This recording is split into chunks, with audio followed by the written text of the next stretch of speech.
Hey friends, this week a major hurricane slammed into the Texas-Louisiana coast.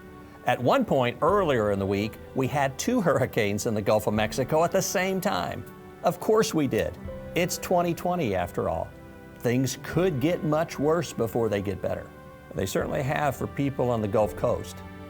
And what if they do for the rest of us? Have you thought about this? What if things get worse before they get better? What if the pandemic and all of the stresses and disruptions associated with it stretches deep into next year? What if the angst in our country deepens and the economy worsens?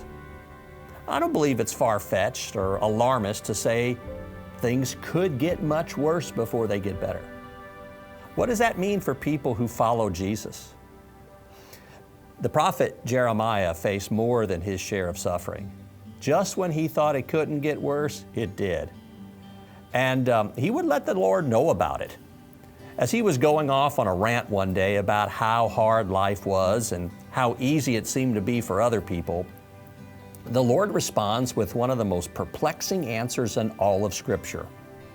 The Lord said, "If you've raced with men on foot and they've worn you out, how can you compete with horses?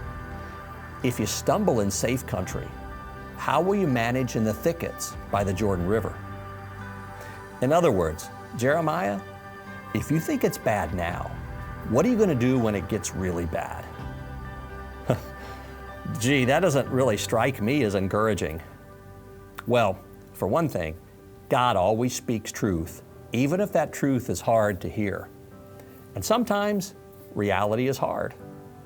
But secondly, the rest of Scripture has incredibly encouraging news. Suffering never goes to waste. In Romans 5, the Apostle Paul writes, "We glory in our sufferings because we know that suffering produces perseverance. Perseverance, character, and character, hope."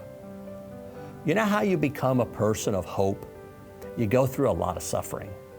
For a people who have not been accustomed to suffering, that sounds strange to our ears. I mean, recent generations of Americans have faced very little widespread misery. You could say we've almost developed an entitlement mindset that assumes prosperity and endless good times are a basic human right. Consequently, we haven't developed the kind of character that our parents and grandparents in the faith had. Think about it. The generation of Americans dubbed the greatest generation was one of the most hopeful generations in American history. They raised us with the conviction that the sky was the limit and the future was bright. I find it interesting that it was that generation who had such hope, they suffered greatly. They endured the Great Depression and the most destructive war in human history, World War II. Those two events stretched over 15 years. We're not even 5 months into the pandemic and people are losing their minds. What if this period of suffering stretches on another 14 and a half years like it did for our parents and grandparents? I'll tell you what, we'd become people of perseverance, character, and hope, because that's what suffering, when faced in faith, produces. So, if things get better sooner, that'd be great. And as people of faith, we can confidently say that if things get worse and stay bad for a long time, that's great too. Why? Because God is at work. So, look at this season as a race. You've been running hard and fast against other runners, and the next opponent is a thoroughbred. You've been running on level ground, paved and nice and convenient. The next leg is in the swamps. So, bring it on.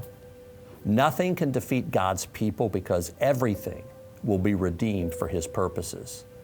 So rejoice. In this construction zone mess that is 2020, God is at work. He's making us holy.